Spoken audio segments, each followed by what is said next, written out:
Hello students, welcome to టూటీ టూట్. TS GENCO నుంచి 350 వేకెన్సీస్తో నోటిఫికేషన్ అనేది రాబోతుంది. 1 or 2 monthsలో నోటిఫికేషన్ ఇస్తామని చెప్పేసి నిన్న మనకి ఆర్టికల్ అనేది వచ్చింది.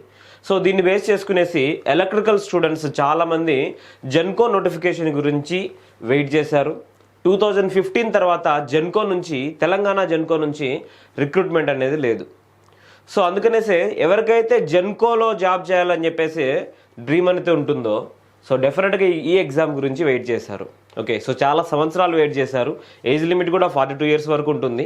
సో బట్ కొత్తగా ఇంజనీరింగ్ కంప్లీట్ చేసిన వాళ్ళు కూడా సో దీనికి ప్రిపేర్ అవ్వచ్చు. సో ఏ విధంగా ప్రిపేర్ అవ్వాలి, సిలబస్ ఏముంటుంది, అలానే ఏ సబ్జెక్ట్స్ మనం మెయిన్ ఫోకస్ చేయాలి, అదేవిధంగా దీనికి ఏ బుక్స్ ప్రిపేర్ అవ్వాలి అనే విషయాలన్నీ కూడా మనము ఈ వీడియోలో చూద్దాం. ఓకే, సో ఫస్ట్ మనం ఎగ్జామినేషన్ ప్యాటర్న్ చూసుకుంటే examination pattern section A, section B రెండు ఉంటాయి. Section A, section B. So section A ఏంటంటే numerical ability and general awareness. ఇక్కడ 20 questions ఉన్నాయి.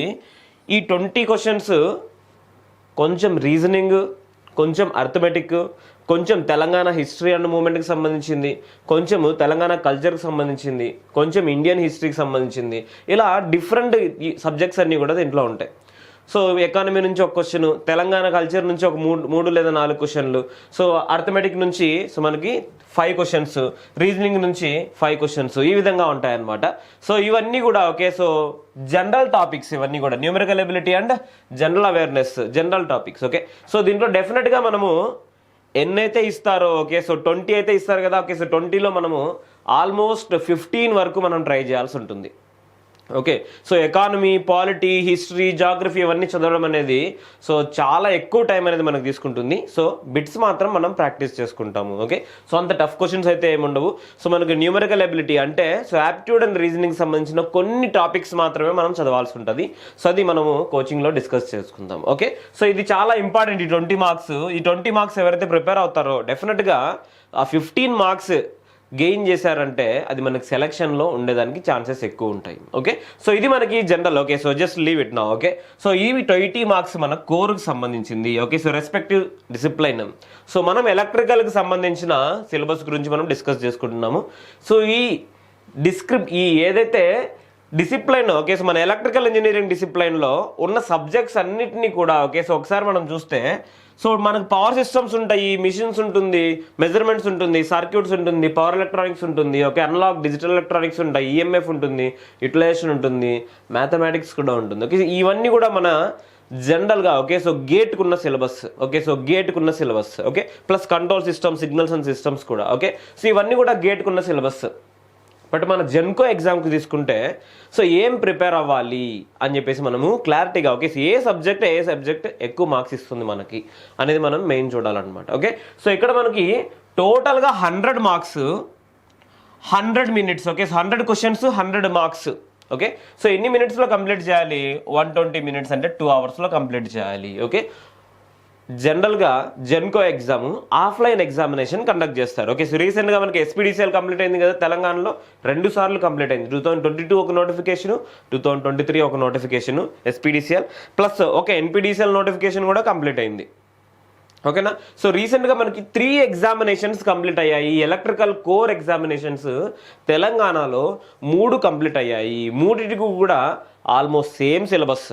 సో ఇప్పుడున్న ప్రజెంట్ న్యూస్ ప్రకారము మన జెన్కోకి కూడా ఓకే, సో సేమ్ సిలబస్ అనేది ఉంటుంది. ఓకే, సో ఏదైతే మనం ఎస్పీడీసీఎల్ అండ్ ఎన్పీడీసీఎల్ లేదంటే ఇంతకుముందు వచ్చిన ఎస్పీడీసీఎల్ ప్రిపరేషన్ ఏదైతే చేస్తారో మీరు ఓకే, సో ఎవరైతే ప్రిపేర్ అయినారో వాళ్ళు ఓకే, సేమ్ సిలబస్ దీంట్లో ఉంటుంది. కానీ కొన్ని సబ్జెక్ట్స్ నుంచి మనకి మార్క్స్ రాకపోవడం కానీ లేకుంటే మార్క్స్ చాలా 1 question రావడం కానీ మాత్రం జరుగుతుంది. Okay, so let's discuss. Okay, so syllabus గురించి ఫస్ట్ మనం అండర్స్టాండ్ చేసుకోవాల్సింది ఏంటంటే మనకున్న సబ్జెక్ట్స్ మొత్తము ఉన్నాయి. ఓకే, మనకున్న సబ్జెక్ట్స్ మొత్తము ఉన్నాయి, కానీ కొన్ని సబ్జెక్ట్స్ నుంచి క్వశ్చన్స్ అనేవి అడగరు. ఓకే, సో అవి మాత్రం మనము డిస్కస్ చేసుకోవాల్సి ఉంటుంది. Okay, so let's see. Okay, so ఈ 120 minutesలో 100 questions అంటే 1 minuteలో 1 question చేయాలి, ప్లస్ బబ్లింగ్ అనేది మనకు టైం కావాలి కాబట్టి ఓకే, సో 1 minuteలో 1 question సాల్వ్ చేసేటట్లుగా మనం ప్రిపేర్ అవ్వాలి. Okay, so let's see the syllabus now. So ఇది మన ఎలక్ట్రికల్ ఇంజనీరింగ్ సిలబస్, ఓకేనా. So electrical engineering syllabus, GENCO syllabus అనడం లేదు, ఓకే. సో నోటిఫికేషన్ వచ్చిన తర్వాతనే కంప్లీట్ సిలబస్ అనేది మనకు తెలుస్తుంది. కానీ ప్రజెంట్ సో మనకు సిలబస్ ఏంటంటే ఎస్పీడీసీఎల్ అండ్ ఎన్పీడీసీఎల్లో మనకి ఏదైతే సిలబస్ ఇచ్చారో అదే సిలబస్ని మనం ప్రిపేర్ అవ్వాల్సి ఉంటుంది. ప్లస్ కొంత మాడిఫికేషన్ అనేది సిలబస్ని ఖచ్చితంగా చేంజ్ చేస్తారు. ఎందుకంటే లాస్ట్ నోటిఫికేషన్ 2015 కాబట్టి సో దాని తర్వాత మనకి జెన్కో నోటిఫికేషన్ అనేది లేదు. సో అందుకని చెప్పేసి తెలంగాణలో జెన్కో నోటిఫికేషన్, ఇప్పుడు రాబోయే జెన్కో నోటిఫికేషన్ సో ఈ సిలబస్ ప్రకారము ఉంటుంది అని చెప్పేసి మనం ఎగ్జాక్ట్గా చెప్పలేము, ఓకే. సో కానీ కొన్ని సబ్జెక్ట్స్ మాత్రం fix, okay. So almost 90% of the syllabus అనేది మనకు ఫిక్స్ అనమాట. సో ఏముంటాయి దీంట్లో అని చెప్పేసి అంటే main subjects power systems, machines, electrical circuits, measurements, okay. So ఈ 4 కూడా మనకి మెయిన్ సబ్జెక్ట్స్, ఓకే. సో చాలా మందికి పవర్ సిస్టమ్స్ అంటేనే భయం ఉంటుంది. సో ఎవరైనా కొత్తగా ప్రిపేర్ అయ్యే వాళ్ళకి పవర్ సిస్టమ్ అంటే భయం ఉండొచ్చు, ఓకే. సో పవర్ సిస్టమ్ని మనము బేసిక్ లెవెల్ నుంచి జనరేషన్, ట్రాన్స్మిషన్, డిస్ట్రిబ్యూషన్, దాని తర్వాత protection of transmission system, protection of entire power system network, plus కొంచెం యూటిలైజేషన్ టాపిక్స్, ఓకే. సో ఇది మన entire power system, okay. So plus load analysis అనేది ఉంటుంది, ఓకే. సో ఇవన్నీ కూడా మనము చదవాల్సి ఉంటుంది పవర్ సిస్టంలో, ఓకే. సో పవర్ సిస్టమ్ రానిది మనము సో జెన్కో ఎగ్జామ్ అనేది డెఫినెట్గా కొట్టలేము, ఓకే. సో క్లియర్ కట్గా, ఓకే. మీకు భయం ఉంటే ఓకే మనం చదువుదాం, డెఫినెట్గా పవర్ సిస్టమ్ అయితే మనము గెయిన్ చేయాల్సి ఉంటుంది, ఓకే. సో ఇంకొక సబ్జెక్టు పవర్ సిస్టమ్ కాకుండా ఇంకా ఇంపార్టెంట్ అయిన సబ్జెక్ట్ మనకి మిషన్స్. కొన్నిసార్లు పవర్ సిస్టమ్ నుంచి ఎక్కువ క్వశ్చన్స్ వస్తాయి, కొన్నిసార్లు మిషన్స్ నుంచి ఎక్కువ క్వశ్చన్స్ వస్తాయి. కానీ మనం ఇప్పుడు మన రాబోయే నోటిఫికేషన్లో ఏ ఎగ్జామ్ ఏ సబ్జెక్ట్ నుంచి ఎక్కువ క్వశ్చన్స్ వస్తాయనేది మనము చెప్పలేము, ఓకే. సో ఈ 2 సబ్జెక్ట్స్ కూడా ఈక్వల్ వెయిటేజ్ అనేది ఉంటుంది, ఓకే. సో ఈక్వల్ వెయిటేజ్ అనేది ఉంటుంది, ఓకే. సో లాస్ట్ జెన్కో ఎగ్జామినేషన్లో పవర్ సిస్టమ్ నుంచి అన్నిటికంటే ఎక్కువ క్వశ్చన్స్ వచ్చాయి, కానీ మిషన్స్ నుంచి పవర్ సిస్టమ్ కంటే కొన్ని తక్కువ క్వశ్చన్స్ వచ్చాయి, okay. So plus electrical circuits and electrical measurements, okay. So ఈ 2 సబ్జెక్ట్స్ మనం చేయాల్సింది ఏంటంటే ప్రీవియస్గా అరౌండ్ 10 మార్క్స్ అనేవి వస్తాయి అనమాట, ఓకే. సో అరౌండ్ 10 క్వశ్చన్స్ అనేవి వస్తాయి సర్క్యూట్స్ నుంచి, అలానే మెజర్మెంట్స్ నుంచి, ఓకే. సో ఇక్కడ 10 ఈ 20 క్వశ్చన్స్లో ఫర్ ఎగ్జాంపుల్, ఓకే. సో 20 వచ్చాయనుకుందాం, ఓకే. ప్రీవియస్గా 16 వచ్చాయి ఈ 2 సబ్జెక్ట్ని కలుపుకునేసి. ఫర్ ఎగ్జాంపుల్ ఇప్పుడు మనకు 20 వచ్చాయంటే సో ఇక్కడ మనం చేయాల్సింది ఏంటంటే 20 అవుట్ ఆఫ్ 20 తీసుకురావాలి, ఓకే. సో ఈ 2 subjects simple subjects but scoring subjects, okay. So ఈ 2 సబ్జెక్ట్స్ని మనము అవుట్ ఆఫ్ తీసుకొచ్చేదానికి ట్రై చేయాలన్నమాట, ఓకే. సో దాని తర్వాత మనం కాన్సన్ట్రేట్ చేయాల్సింది కంట్రోల్ సిస్టమ్స్, ఓకే. సో ఇవి మనకు main subjects, okay. So plus power electronics కూడా, okay. So little bit less weightage అనమాట. So compare to circuits and measurements, control system and power ఎలక్ట్రానిక్స్కి మనకి కొంచెం తక్కువ వెయిటేజ్ అనేది ఉంటుంది, okay. So but almost 15 marks ఇక్కడ మనం తెచ్చుకునే దానికి ఛాన్సెస్ ఉంటాయి. కొన్నిసార్లు రెండింటిని కలిపి కూడా 10 మార్క్సే ఇచ్చారనమాట. డిఫరెంట్ ఎగ్జామ్స్ని మనం అనలైజ్ చేసుకుంటే రీసెంట్గా జరిగిన ఎన్పీడీసీఎల్ కానీ ఎస్పీడీసీఎల్ కానీ, ఓకే. సో తీసుకుంటే సో కొన్నిసార్లు ఎక్కువ వెయిటేజ్, కొన్నిసార్లు తక్కువ వెయిటేజ్ అనేది ఇచ్చారు, ఓకే. సో కానీ మెయిన్ సబ్జెక్ట్స్ ఇవన్నీ కూడా మనకి మెయిన్ సబ్జెక్ట్స్. దీని తర్వాత మనం కాన్సన్ట్రేట్ చేయాల్సింది నేను ఆల్రెడీ ఆర్డర్ ప్రకారమే పెట్టాను, okay. So analogue electronics and digital electronics, okay. So ఇవి మనకి మెయిన్ సబ్జెక్ట్స్ అనమాట. So EMF and signals and systems ప్రీవియస్గా జెన్కోకి అయితే లేవన్నమాట. ఈ 2 కూడా ప్రీవియస్ జెన్కోలో దీని నుంచి క్వశ్చన్స్ అనేవి లేవు. ప్రీవియస్ జెన్కోలో మ్యాథమెటిక్స్ కూడా ఇవ్వలేదు. సో యూటిలైజేషన్ సో మనకి 3 or 4 క్వశ్చన్స్ వచ్చేదానికి ఛాన్సెస్ ఉన్నాయి, okay. Utilisation of electrical energy is a part of power system only, okay. So utilisation అనేది పవర్ సిస్టంలో భాగం మాత్రమే, ఓకే. సో దాన్ని మనం సపరేట్గా అయినా చదవచ్చు, పవర్ సిస్టమ్స్తో కలిపైనా చదవచ్చు. ఇది మన పవర్ సిస్టంలో భాగమే, okay. So next general ability already మనకు తెలుసు 20 క్వశ్చన్స్ అనేవి ఇక్కడ నుంచి వస్తాయని చెప్పేసి, ఓకే. సో ప్రజెంట్ ప్యాటర్న్ గురించి, ఓకే. సో ఇవి సిగ్నల్స్ అండ్ సిస్టమ్స్ కూడా మనకి సో క్వశ్చన్స్ అనేవి ఒకవేళ ఈ సిలబస్లో యాడ్ చేశారంటే, ఓకే, 3 or 4 క్వశ్చన్స్ మనం ఎక్స్పెక్ట్ చేయొచ్చు, ఓకే. ప్రీవియస్గా అయితే సిగ్నల్స్ అండ్ సిస్టమ్స్ తెలంగాణ జెన్కోలో లేదు, ఓకే. సో ఇది మనకి కంప్లీట్ సిలబస్. మనము ఓకే నోటిఫికేషన్ 1 monthలోనే ఉందనుకుందాం, ఓకే. సో నోటిఫికేషన్ 1 monthలోనే ఉందనుకుందాము. సో ప్రజెంట్ ఏంటంటే October, okay. So August, September, okay. So ఇది సెప్టెంబర్, ఓకే. సో సెప్టెంబర్ తర్వాత 1 monthలో వచ్చింది అనుకోండి. ఫర్ ఎగ్జాంపుల్ అక్టోబర్ ఎండింగ్లో వచ్చింది నోటిఫికేషన్, ఓకే. సో అక్టోబర్ ఎండింగ్లో వచ్చింది notification. Okay, just for example okay, so దీన్ని పట్టుకునేసి నోటిఫికేషన్ వచ్చేసిందని చెప్పేసి రాంగ్ అయితే చేయకండి. ఓకే, సో జస్ట్ మీ ప్రిపరేషన్కి యూజ్ అయ్యే విధంగా నేను చెప్తున్నాను. So notification news paper article ప్రకారం ఏమి ఇచ్చారంటే 1 or 2 monthsలో నోటిఫికేషన్ అనేది వస్తుంది అని మాత్రమే ఇచ్చారు. ఓకే, సో మనం వర్స్ట్ కేసు తీసుకుంటే మనం టైంని బేస్ చేసుకునేసి అక్టోబర్ ఎండింగ్లో నోటిఫికేషన్ వచ్చింది అనేసి అనుకుందాం. ఓకే, సో ఎన్ని మంత్స్లో ఎగ్జామినేషన్ అనేది ఉంటుంది, ఎన్ని మంత్స్లో ఎగ్జామినేషన్ అనేది ఉంటుంది. సో ఎలక్షన్ పీరియడ్ అనేది తొందరలోనే రాబోతుంది. సో అందుకని చెప్పేసి నోటిఫికేషన్ వచ్చిన తర్వాత వితిన్ 3 monthsలో మనకి ఎగ్జామినేషన్ అనేది కండక్ట్ చేస్తారు. ఓకే, సో చూడండి నవంబర్, డిసెంబర్, జనవరి. ఓకే, సో జనవరి, ఫిబ్రవరి. ఓకే, సో మేము ఎక్స్పెక్ట్ చేస్తున్నది అయితే ఒకవేళ నోటిఫికేషన్ అక్టోబర్ ఆర్ నవంబర్లో వచ్చిందంటే ఓకే, సో ఫిబ్రవరిలో గేట్ ఎగ్జామ్ తర్వాత మనకి ఓకే, సో గుర్తుపెట్టుకోండి after gate. Okay, so after gate examination మనకి ఫిబ్రవరిలో ఈ జెన్కో ఎగ్జామ్ అనేది ఉండొచ్చు మోస్ట్ ప్రాబబ్లీ. ఓకే, సో ఆ టైంలో ఉంటుంది. సో దాని తర్వాత ఎలక్షన్ పీరియడ్ అనేసి ఆ టైం మొత్తం కూడా వెళ్ళిపోతుంది. ఓకే, సో ఎందుకని చెప్పేసి అంటే ఈ నోటిఫికేషన్ ముందే ఇచ్చారంటే డెఫినెట్గా అందరికీ బెనిఫిట్ అనేది జరుగుతుంది. అదే ఉద్దేశంతోనే నోటిఫికేషన్ వస్తుందని చెప్పేసి న్యూస్ కూడా ఇచ్చారు. సో మనకి నోటిఫికేషన్ వస్తే ఎలక్షన్స్ లోపు, ఎలక్షన్ కోడ్ వచ్చే లోపు మనకి సో ఈ ఎగ్జామినేషన్ అనేది కంప్లీట్ అవ్వాలి. అందుకని చెప్పేసి నోటిఫికేషన్ వస్తే వితిన్ 3 monthsలో ఎగ్జామినేషన్ అనేది జరుగుతుంది. ఓకే, సో ఇది మనకి నోట్ చేసుకోవాల్సిన విషయం. ఓకే, సో అంటే ఎన్ని మంత్స్ ఉంది మనకి ప్రిపరేషన్కి? Hardly 4 months. Okay, so 4 months of preparation time. 4 months అంటే సో కరెక్ట్గా చెప్తున్నా. ఓకే, సో ఎవరైతే డైలీ నేను 3 hours 4 hours ప్రిపేర్ అయ్యేసి నేను జెన్కో ఎగ్జామ్ కొట్టేస్తాను అని చెప్పేసానంటే ఖచ్చితంగా తప్పు, మీకు రాకపోవచ్చు. ఓకేనా, సో మీకు ఖచ్చితంగా రాకపోవచ్చు అని చెప్పేసి నేను చెప్తున్నా. Okay, so minimum okay, so minimum 10 hours per day మీరు ప్రిపేర్ అవ్వాల్సి ఉంటుంది. ఓకే, ఏం ప్రిపేర్ అవ్వాలి? నాకు సబ్జెక్ట్ రాదు. ఓకే, సో పవర్ సిస్టమ్స్ రాదు, మిషన్స్ రాదు, సర్క్యూట్స్ రాదు, మెజర్మెంట్స్ రాదు. సో ఎలా ప్రిపేర్ అవ్వాలి ఇవన్నీ అంటే ఖచ్చితంగా నువ్వు టెక్స్ట్ బుక్ చదవాలి. ఓకేనా, ఖచ్చితంగా టెక్స్ట్ బుక్ చదవాలి, లేదంటే మీరు కోచింగ్ అనేది రావాలి. ఓకే, సో ఏదో కోచింగ్ రావాలని ఇంటెన్షన్ కాదు. ఓకే, సో మెయిన్ ఏంటంటే ఎవరైనా సబ్జెక్ట్ ప్రిపేర్ అవ్వాలంటే మెయిన్ టెక్స్ట్ బుక్ చదవాలి. ఓకే, సో మనకి ఎక్కడైనా ఫ్రీగా క్లాసెస్ ప్రొవైడ్ చేస్తామన్నా, సో ఫ్రీ కంటెంట్ అవైలబుల్గా ఉందన్నా కూడా సో మనము దాని నుంచి ఎంతవరకు నేర్చుకోగలము అనేది ఒకసారి ఆలోచించుకోవాలి. ఓకే, సో మనకి ఏది కూడా ఫ్రీగా దొరకదు. ఓకే, సో మన సబ్జెక్ట్ ఏంటంటే ఎలక్ట్రికల్ సబ్జెక్టు, సో చాలా కాంపిటీషన్లో ఉన్నది కాబట్టి ఓకే, సో మనకి క్వశ్చన్ పేపర్స్ కూడా అదే విధంగా ప్రిపేర్ చేస్తారు. సో మనము ఒకేసారి వచ్చిన ఛాన్స్ని అయితే మిస్ చేసుకోకూడదు. ఓకే, సో అందుకని చెప్పేసి మెయిన్ టెక్స్ట్ బుక్స్ మీద కాన్సన్ట్రేట్ చేయండి. ఓకే, సో మెయిన్ ఇంకోటి ఏంటంటే టైం తక్కువ ఉంది కాబట్టి మన సబ్జెక్ట్స్ మనం కంప్లీట్ చేసుకోవాలి. ఓకే, సో నోటిఫికేషన్ వచ్చే లోపు మీరు 3 లేదా 4 సబ్జెక్టులు కంప్లీట్ చేశారంటే మిగతా వాళ్ళకంటే 30 marks మీరు ప్లస్లో ఉన్నట్లే.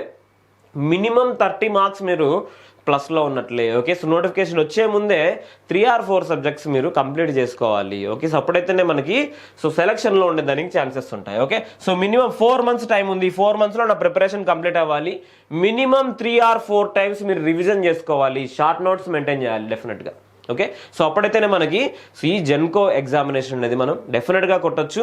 సో మన పోస్టింగ్ అనేది ఎక్కడ ఉంటుందో మనకు ఆల్రెడీ న్యూస్ పేపర్ ఆర్టికల్లోనే చూసాం. ఓకే, ఎక్కడైతే కొత్త ప్లాంట్స్ అనేది పెట్టారో ఓకే, ఈ ప్లాంట్స్లో మన పోస్టింగ్ అనేది మెయిన్గా ఉంటుంది. ప్లస్ ఆల్రెడీ ఉన్న ప్లాంట్స్లో, ఉన్న పవర్ ప్లాంట్స్లో మనకి సో ఏఈ పోస్టులు ఖాళీగా ఉన్న వాటిల్లో కూడా మనల్ని ఫిల్ చేసే ఛాన్సెస్ ఉన్నాయి. ఓకే, సో అన్నిటికంటే ఓకే, సో మన ఎలక్ట్రికల్ ఎగ్జామినేషన్స్లోనే ట్రాన్స్కో తీసుకోవచ్చు, జెన్కో తీసుకోవచ్చు, ఎస్పీడీసీఎల్, ఎన్పీడీసీఎల్ ఏదైనా తీసుకోండి, అన్నిటికంటే ప్రెస్టీజియస్ జెన్కో. సో ఒక జనరేటింగ్ ప్లాంట్లో వర్క్ చేయాలని చెప్పేసి చాలా మందికి డ్రీమ్ ఉంటుంది. అది కూడా సో మేము హైడ్రో ఎలక్ట్రిక్ పవర్ ప్లాంట్లో వర్క్ చేయాలని చెప్పేసి ఇంకా చాలా మందికి డ్రీమ్ ఉంటుంది. ఓకే, సో ఎనీవే ఏ ప్లాంట్లో వస్తుందో తర్వాత చూసుకుందాం. Okay, so first we need to get the job in Genco. Okay, so generation కార్పొరేషన్లో మనకి డెఫినెట్గా జాబ్ రావాలి అని చెప్పేసి అంటే దానికి తగ్గట్టు మనం ప్రిపేర్ అవ్వాలి. ఓకే, సో ప్రిపేర్ అవ్వాలి అంటున్నారు. ఓకే, సో ఏం బుక్స్ ప్రిపేర్ అవ్వాలి? సో ఓకే, మేము కోచింగ్ వచ్చాము, మొత్తం సబ్జెక్ట్స్ అన్ని కంప్లీట్ చేసుకున్నాము, బుక్స్ చదవాలా? ఏ బుక్స్ చదవాలి? కోచింగ్ ఇన్స్టిట్యూట్ బుక్స్ చదవాలా? నో. కోచింగ్ ఇన్స్టిట్యూషన్ బుక్స్లో ఏముంటుంది? సో సేమ్ సబ్జెక్ట్ ఏదైతే టెక్స్ట్ బుక్స్లో ఉంటుందో సేమ్ సబ్జెక్ట్ ఇక్కడ కూడా ఉంటుంది. బట్ కోచింగ్ ఇన్స్టిట్యూషన్ బుక్స్ నుంచి మనం ఏం ప్రిపేర్ అవ్వాలంటే practice.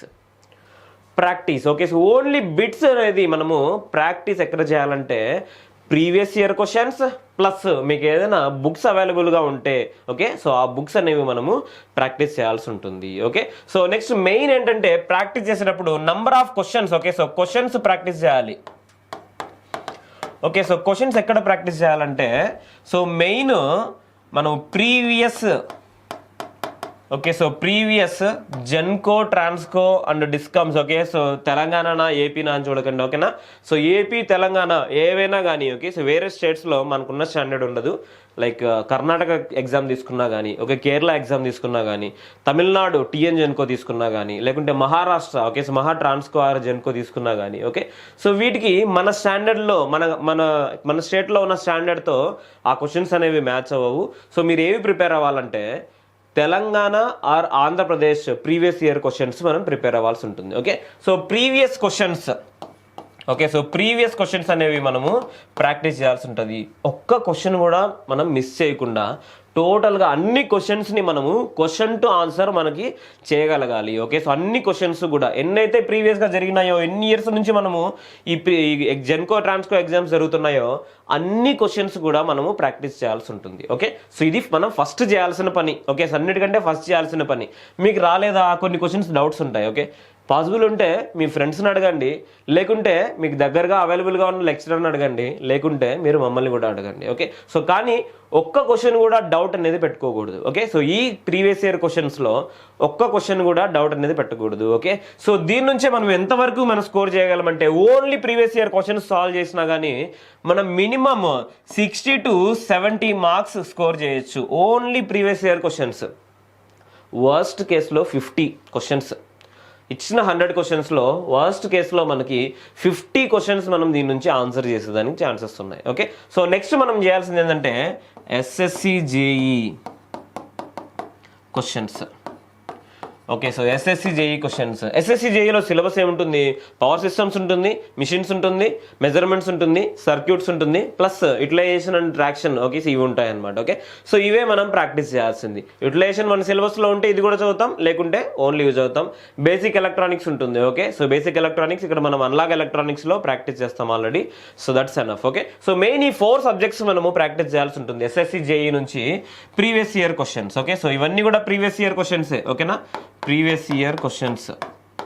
Okay, so next it will improve more than 10 marks. చూడండి 70 to 80 మార్క్స్కి మనం ఇంప్రూవ్ చేయాలంటే కంప్లీట్ ఈ 4 సబ్జెక్ట్స్ని కూడా బాగా కాన్సన్ట్రేట్ చేయాలి. ఓకే, సో అప్పుడైతేనే ఇంప్రూవ్ అవుతుంది. ఇక్కడ 50 మార్క్స్ తెచ్చుకోవడం వరకు ఈజీ, బట్ 50 నుంచి మనం 80కి రీచ్ అవ్వాలంటే సో చాలా టఫ్. ఓకే, 1 by 1 మనకి క్లారిటీ రావాలన్నమాట. Okay, so for example transposition of transmission lines ఒక క్వశ్చన్ అనేది వచ్చింది ఎస్ఎస్సి జూనియర్ ఇంజనీర్లో. Okay, so transposition of transmission lines అంటే ఏంటి? సో ఫర్ ఎగ్జాంపుల్ మనకు తెలీదు, మనం ఏం చేయాలి? అడుగుతాం, లేకుంటే ఇంకొకరిని డౌట్ అడుగుతాం, లేకుంటే మమ్మల్ని డౌట్ అడగండి. సో ఒకవేళ మీకు ఇంకా ఇన్ఫర్మేషన్ కావాలని చెప్పిస్తే అప్పుడు మీరు టెక్స్ట్ బుక్ ఓపెన్ చేసి చదవాలి. అర్థమవుతుందా? సో డైరెక్ట్గా టెక్స్ట్ బుక్ మొత్తం చదవడం వల్ల ఏమవుతుందంటే సో మీరు కాంపిటేటివ్ ఫీల్డ్ నుంచి ఒక అకాడమిక్ ఫీల్డ్కి కానీ లేకుంటే టెక్స్ట్ బుక్ ఏ విధంగా సో ఫ్రేమ్ చేసింటారో ఆ మోడల్లో మీరు ముందుకు వెళ్తారనమాట. ఓకే, సో బట్ మనం చేయాల్సింది ఏంటి? మన సిలబస్ కాపీ ముందు పెట్టుకునేసి 1 by 1 టాపిక్ మనం ప్రిపేర్ అవుతూ ఉండాలి. ఓకే, సో ఏదైతే మీకు డౌట్ వస్తుందో, ఏదైతే మీకు ఎక్స్ట్రా ఇన్ఫర్మేషన్ అవసరమైంది అనిపిస్తుందో ఆ టాపిక్స్ మాత్రమే మీరు టెక్స్ట్ బుక్లో చదవండి.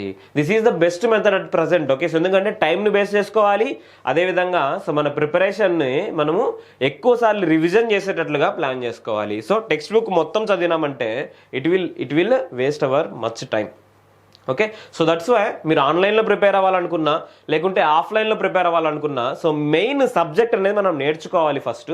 మీకు ఏ టాపిక్ అయితే ఎక్స్ట్రా ఇన్ఫర్మేషన్ అవసరం అవుతుందో దాన్ని మాత్రం టెక్స్ట్ బుక్లో చూస్తాం. Okay, so plus previous questions solve చేసేటప్పుడు మనకి చాలా డౌట్స్ వస్తాయి. ఓకే, సో ఇమీడియట్గా చాలా మంది చేసే మిస్టేక్ కూడా ఏంటంటే మొదట మనం ప్రీవియస్ ఇయర్ క్వశ్చన్స్ స్టార్ట్ చేస్తాం ప్రిపరేషన్. ఓకే, సబ్జెక్ట్ వైజ్ చేయండి. ఓకే, సో మీరు for example first power system start చేశారు, పవర్ సిస్టమ్ కంప్లీట్ అయిపోయింది మన subject. Okay, so either online or offline anything. Okay, so subject అనేది కంప్లీట్ అయింది power system. ఇమీడియట్గా మీరు పవర్ సిస్టమ్ ప్రీవియస్ ఇయర్ క్వశ్చన్సే చేయాలి. అది కాకుండా జెన్కో ప్రీవియస్ క్వశ్చన్ పేపర్ నేను తీసుకున్నాను, సర్క్యూట్స్ అన్ని కూడా చేసుకున్నామంటే so we will waste time, interest అనేది పోతుంది. ఓకే, సో 1 by 1 సబ్జెక్ట్ చేయాలి. ఇవి కంప్లీట్ అయిపోయిన తర్వాత next SSC JEE previous year questions plus next చేయాల్సింది ఏంటంటే engineering services. Okay, so ESC questions. Okay. So ESC questions practice చేయాల్సి ఉంటుంది డెఫినెట్గా. ఓకే. సో ఈఎస్సి క్వశ్చన్స్ చాలా మంది ఏంటంటే ఎస్ఎస్సి జేఈ క్వశ్చన్స్ చేయకుండా ఈఎస్సి క్వశ్చన్స్ చేయాలనుకుంటారు. Okay. So no problem. Okay. So SSC JE questions చేయకపోయినా కానీ ఈఎస్సి క్వశ్చన్స్ చేయొచ్చు, నో ప్రాబ్లం. బట్ స్లోగా మనం స్టాండర్డ్ ఇంక్రీజ్ చేయడం అనేది correct method of preparation. Okay. So అందుకని చెప్పేసి ఎస్ఎస్సి జేఈ క్వశ్చన్స్ సో మనకి కాన్సెప్చువల్గా మంచి మంచి క్వశ్చన్స్ వస్తాయి. దీని నుంచి కాపీ అయ్యేసే మన క్వశ్చన్స్ వస్తాయి జెన్కో ట్రాన్స్కోర్స్లో. ఓకే. సో అందుకని చెప్పేసి ఈ క్వశ్చన్స్ని ఎప్పుడు కూడా మనం మిస్ చేయకూడదు. Okay. So previous year questions, so number of questions ఉంటాయి. ఓకే. సో ఒక సబ్జెక్ట్ని తీసుకుంటే జస్ట్ టేక్ ద ట్రాన్స్ఫార్మర్స్ తీసుకుంటేనే ఆల్మోస్ట్ 350-400 క్వశ్చన్స్ మనకి ఇక్కడ ఈఎస్సి నుంచి ఉంటాయి. ఆ 400 క్వశ్చన్స్ మనం సాల్వ్ చేస్తే డెఫినెట్గా ఓకే. సో డెఫినెట్గా మనకు ఎంటైర్ సబ్జెక్ట్ క్లారిటీ అనేది వస్తుంది. ఇంకా మనకు మిస్టేక్ చేసేదానికి కూడా ఛాన్స్ అనేది ఉండదు. ఓకే. సో కానీ మెయిన్ మనము ఈ క్వశ్చన్స్ సాల్వ్ చేయాల్సి ఉంటుంది. ప్లస్ మన కాన్సెప్చువల్గా ఇంకా మనము బేస్ పెంచుకోవాలనుకుంటే ఈఎస్సి క్వశ్చన్స్ ప్రాక్టీస్ చేయాల్సి ఉంటుంది. ఓకే. సో కొంతమంది సో గేట్ 1 మార్క్ క్వశ్చన్స్ చేయాలనుకుంటారు, అది up to you. Okay. So GATE 1 mark questions, okay. So GATE 1 mark questions చేయాలనుకుంటారు చాలా మంది. ఓకే. సో ఇది up to you. Okay. So నా డెసిషన్ మాత్రం okay. So GATE 1 mark questions చేయండి. ఏ సబ్జెక్ట్స్ అవుతాయో అవి మాత్రమే చేయండి. ఓకేనా. గేట్ 1 మార్క్ క్వశ్చన్స్ అన్ని సబ్జెక్ట్స్ అవసరం లేదు.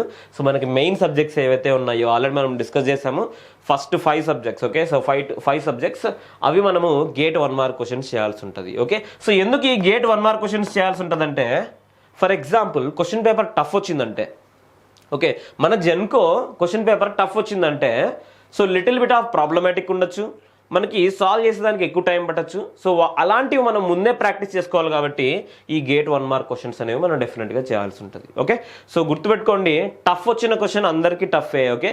సో ఆ టఫ్ వచ్చిన క్వశ్చన్స్ గేట్ 1 మార్క్ క్వశ్చన్స్లో మనకి ఆల్రెడీ కవర్ అవుతాయి. ఓకే. ఇదర్ సర్క్యూట్స్ క్వశ్చన్స్ కానీ, కంట్రోల్ సిస్టమ్స్ క్వశ్చన్స్ కానీ, మిషన్స్ క్వశ్చన్స్ కానీ ఇక్కడ మనకి ప్లస్ అవుతాయి అనమాట. ఓకే. సో మెయిన్ ఈ 3 సబ్జెక్ట్స్. ఓకే. సో ఇంకొకటి చాలా మంది అడుగుతున్నారు questions, so power electronic subject నేను చదవాలా లేదా? కొంతమందికి టఫ్ ఉంటుంది power electronic subject. So power electronic subject ఖచ్చితంగా చదవాలి, కానీ థియరిటికల్గా కాదు. ఓకే. సో థియరిటికల్గా అంటే సో మీరు కంప్లీట్గా సబ్జెక్ట్ మొత్తం కూడా ఒక 200 అవర్స్ ప్రిపేర్ అవుతాను, లేకుంటే 100 అవర్స్ ప్రిపేర్ అవుతాను కాదు. సో మెయిన్ మీరు ముందు క్వశ్చన్స్ చూడండి. ఓకే. ఎటువంటి క్వశ్చన్స్ వస్తున్నారో ముందు చూడండి. సబ్జెక్ట్ విన్న తర్వాత ఎటువంటి క్వశ్చన్స్ ఇస్తున్నారో చూడండి, దాని తగ్గట్టు మీరు రివిజన్ అనేది చేసుకోవాలి. Okay. So power electronic subject ఎవరికైతే టఫ్ ఉందో ఓకే, ఒకసారి కంప్లీట్గా ఈ సబ్జెక్ట్ గురించి తెలుసుకోండి. ఓకే. సో వన్స్ మనం తెలుసుకున్న తర్వాత it's easy to understand. Okay. So అందుకని చెప్పేసి మీకు డౌట్స్ ఉంటే అడగండి. ఓకే. సో ఏ విధంగా ప్రిపేర్ అవ్వాలి power electronics subject. So power system గురించి, మిషన్స్ గురించి అందరూ కూడా చెప్తారు. ఓకే. సో పవర్ ఎలక్ట్రానిక్స్ గురించి ఏమేం చదవాలి అనేది చాలా లిమిటెడ్ సిలబస్ మనం ప్రిపేర్ అవ్వాల్సి ఉంటుంది పవర్ ఎలక్ట్రానిక్స్కి. దీని గురించి మనం 100 అవర్స్ ఆఫ్ ప్రిపరేషన్ లేకుంటే 150 అవర్స్ ఆఫ్ ప్రిపరేషన్ మనము కాన్సన్ట్రేట్ చేయాల్సిన అవసరం లేదు. ఓకే. సో ఇంకొకటి చెప్తున్నాను, మెజర్మెంట్ సబ్జెక్ట్ చాలా ఈజీగా ఉంటుంది, కానీ ఇక్కడ మనం మిస్టేక్ చేస్తాం. మెజర్మెంట్ సబ్జెక్టు చాలా ఈజీగా ఉంటుంది, కానీ ఇక్కడ మనము మిస్టేక్స్ ఎక్కువ చేసేదానికి ఛాన్సెస్ ఉంటాయి. ఓకే. సో ఎంత చదవాలి మెజర్మెంట్? చాలా తక్కువ చదవాలి. అవుట్ ఆఫ్ మార్క్స్ మనం తెచ్చుకునే దానికి ఛాన్సెస్ కూడా ఉంటాయి. ఓకే. ఇలాంటి సబ్జెక్ట్స్ని మనము అస్సలు వదిలిపెట్టకూడదు. Okay. So main circuits measurement questions మనము ఒక్కటి మిస్టేక్ చేసినా కానీ అదే మీ సెలక్షన్ మీద ఎఫెక్ట్ అవుతుంది. ఓకే. సో అందుకని చెప్పేసి ఈ బేసిక్ సబ్జెక్ట్స్ ఏవైతే ఉన్నాయో ఓకే, సో బేసిక్ అంటే ఈ 2 బేసిక్ సబ్జెక్ట్స్ ప్లస్ ఇవి మన core subjects. Okay. Basic subjects అంటే ఎలక్ట్రికల్ ఇంజనీరింగ్కి కావాల్సిన సబ్జెక్ట్స్. ఓకే. సో ఇవి మనకి మెయిన్గా కాన్సన్ట్రేట్ చేయాల్సినవి. ఓకే. సో దీని తర్వాత టెక్స్ట్ బుక్స్ చదవాలి. Okay. So for example text books. Okay. So text books, so ఏమేమి టెక్స్ట్ బుక్స్ చదవాలి? ఓకే. మీకు ఏ టెక్స్ట్ బుక్ అవైలబుల్గా ఉన్నా ఆ టెక్స్ట్ బుక్ చదవండి. ఓకే. సో మీరు text book complete text book చదవాల్సిన అవసరం లేదు. ఏ టాపిక్ కావాలో ఆ టాపిక్ మాత్రమే చదవండి. ప్లస్ ఎవ్రీ యూనిట్ తర్వాత సమ్మరీ పాయింట్స్ ఉంటాయి. సమ్మరీ పాయింట్స్ తర్వాత ప్రాక్టీస్ క్వశ్చన్స్ ఉంటాయి. ఈ ప్రాక్టీస్ క్వశ్చన్స్ మీరు కంపల్సరీగా సాల్వ్ చేయాల్సి ఉంటుంది. Okay. So my decision, okay, నా సజెషన్ ఏంటంటే so power systems. Okay. So power systems and machines. Okay. So power systems and మిషన్స్కి మాత్రమే మీరు ఈ టెక్స్ట్ బుక్ అనేది, ఏదో ఒక టెక్స్ట్ బుక్ అనేది మీరు డెఫినెట్గా సాల్వ్ చేయండి. సమ్మరీ పాయింట్స్ అండ్ దాని వెనుకున్న క్వశ్చన్స్. ఓకే, సో ఈ మాత్రమే సాల్వ్ చేయాల్సి ఉంటుంది. మీకు ఏదైనా టాపిక్ డౌట్ ఉంటే ఆ టాపిక్ మాత్రమే వెళ్ళి టెక్స్ట్ బుక్లో చూడండి. ఓకే, సో మొత్తం టెక్స్ట్ బుక్ చదవడం అనేది it's not good decision. Okay, so మీరు ఆథర్స్ని ఒకసారి చెక్ చేయండి. ఓకే, సో మీరు బుక్ స్టోర్కి వెళ్ళి డైరెక్ట్గా చూడండి. ఓకే, అన్ని రకాల టెక్స్ట్ బుక్స్ చూడండి. ఓకే, సో ఏవైతే మనకి క్వశ్చన్ వైజ్ ఉన్నాయో అలాంటి టెక్స్ట్ బుక్స్ మాత్రమే చూడండి. మీకు 1 or 2 టెక్స్ట్ బుక్స్ చూడగానే అర్థమవుతుంది. ఓకే, సో మీరు పర్సనల్గా కూడా మమ్మల్ని అడగండి. So I don't want to tell you the names of the books. Okay, authors చెప్పేదానికి నాకు ఇష్టం లేదు ఇక్కడ, ఎందుకంటే డిఫరెంట్ పర్సన్స్కి డిఫరెంట్ టెక్స్ట్ బుక్ అవసరం అవుతుంది. ఫర్ ఎగ్జాంపుల్, సో నేను జెన్కో ఎగ్జామ్ ప్రిపేర్ అవుతున్నాను, ప్లస్ ఆర్ఆర్బీ జేఈకి కూడా ప్రిపేర్ అవుతున్నాను. సో ఒక టెక్స్ట్ బుక్ ఏమో మీకు సజెషన్ చేస్తాను, కానీ మీకు రెండింటికి అయితే యూజ్ ఉండకపోవచ్చు కదా. సో మీరు ఏదైనా టెక్స్ట్ బుక్ నేమ్ కావాలంటే మీరు పర్సనల్గా అడగండి, లేదంటే మెసేజ్ చేయండి. So I will tell you about that text book. Okay, so ఇవి మనకి టెక్స్ట్ బుక్ ప్రిపేర్ అవ్వాల్సినవి అనమాట. ఓకే, సో ప్లస్ ఈ క్వశ్చన్స్ ఏవైతే కంటిన్యూగా ప్రాక్టీస్ చేయాలి. ఒకవేళ ఇవన్నీ అయిపోయినా ఏం చేస్తారు, మళ్ళీ రావాలి. ఓకే, సో మీకు ఏవైతే డౌట్స్ ఉన్నాయో అవి మాత్రమే సో మళ్ళీ మీరు రివైజ్ చేసుకుంటూ ఉండాలి. ఓకే, సో ప్లస్ చాలామంది అడుగుతున్నారు ఆఫ్లైన్ బ్యాచ్ ఈ మంత్లో ఉంటుందా అని చెప్పేసి. ఓకే, సో ఆన్లైన్లో ఆల్రెడీ ప్రిపరేషన్ అవుతున్నారు చాలామంది. ఓకే, సో ప్లస్ ఆఫ్లైన్లో, ఓకే, సో ఆఫ్లైన్లో సో ఈ మంత్ ఎండింగ్లో సో మనం బ్యాచ్ అనేది కొత్త బ్యాచ్ అనేది స్టార్ట్ చేస్తున్నాం అనమాట. Okay, so as soon as possible మీకు డేట్ అనేది ఇస్తాము. సో ఎవరైతే ప్రిపరేషన్ గురించి ఆలోచిస్తున్నారో, ఓకే, సో మీ ప్రిపరేషన్ అయితే స్టార్ట్ చేయండి. సో అలానే ఏపీ ఎగ్జామ్స్ గురించి చాలామంది అడుగుతున్నారు. Okay, so AP Transco notification వస్తుందా రాదా అని చెప్పేసి. ఖచ్చితంగా వస్తుంది ఏపీ ట్రాన్స్కో నోటిఫికేషన్. ఏపీలో అండ్ తెలంగాణలో రెండిట్లో కూడా. ఓకే, సో 2 స్టేట్స్లో కూడా మనకి సో ఎలక్షన్స్ అనేవి ఉన్నాయి కాబట్టి ఖచ్చితంగా నోటిఫికేషన్స్ అనేవి ఖచ్చితంగా వస్తాయి. ఏపీ ట్రాన్స్కోకు ఉన్న ప్రాబ్లం ఏంటంటే ఎగ్జామినేషన్ ఏ విధంగా పెట్టాలి, ఎవరు పెట్టాలి అనే దానికి ఆలోచిస్తున్నారు ప్రజెంట్. ఓకే, సో రీసెంట్గా కమిటీ అనేది ఫామ్ అయింది. కమిటీ ఇంకా రిపోర్ట్ అనేది ఇవ్వలేదన్నమాట. So it will take some time డెఫినెట్గా. ఓకే, సో ఎందుకంటే they need to process each and everything. Okay, so చాలా డిస్కషన్స్ జరుగుతున్నాయి వాటి గురించి. మాకు ఎంతవరకు ఇన్ఫర్మేషన్ ఉంటే అంతవరకు మేము ప్రొవైడ్ చేసేదని ట్రై చేస్తున్నాం. ఓకే, సో ఏపీ వాళ్ళు తెలంగాణ ఎగ్జామ్కి అప్లై చేసుకోవచ్చా అని చెప్పేసి అంటే ఖచ్చితంగా అప్లై చేసుకోవచ్చు. ఓపెన్ కేటగిరీలో ఉన్న 5% పోస్టులు. ఓకే, ఓపెన్ కేటగిరీలో ఉన్న అంటే Genco TS Genco notification release చేసిన తర్వాత ఓపెన్ కేటగిరీలో ఉన్న 5% ఆఫ్ పోస్టులకి ఆల్ ఓవర్ ఇండియా ఎవరైనా కూడా అప్లై చేసుకోవచ్చు. ఓకే, తెలంగాణ వాళ్ళైనా ఎలిజిబిలిటీ ఉంటుంది, వేరే వాళ్ళైనా ఎలిజిబిలిటీ ఉంటుంది. సో వేరే స్టేట్ వాళ్ళు ఎవరైనా కూడా అప్లై చేసుకోవచ్చు. ఓకే, సో అదేవిధంగా ఏపీలో కూడా ఓకే తెలంగాణ వాళ్ళు అప్లై చేసుకోవచ్చు. ఓకే, ఇది మనకు కంప్లీట్ ఇన్ఫర్మేషన్. సో దీని గురించి ఇంకా ఏదైనా మీకు గైడెన్స్ కావాలంటే డెఫినెట్గా కాల్ చేయండి. సో మీరు నాతో మాట్లాడచ్చు. సో లేకుంటే మీ ఫ్రెండ్స్ అయినా తెలుసుకోండి, లేకుంటే ఇంకొక లెక్చరర్ ఎవరైనా కూడా ఖచ్చితంగా గైడెన్స్ తీసుకొని మాత్రమే ప్రిపేర్ అవ్వండి. Okay, all the best. Thank you so much.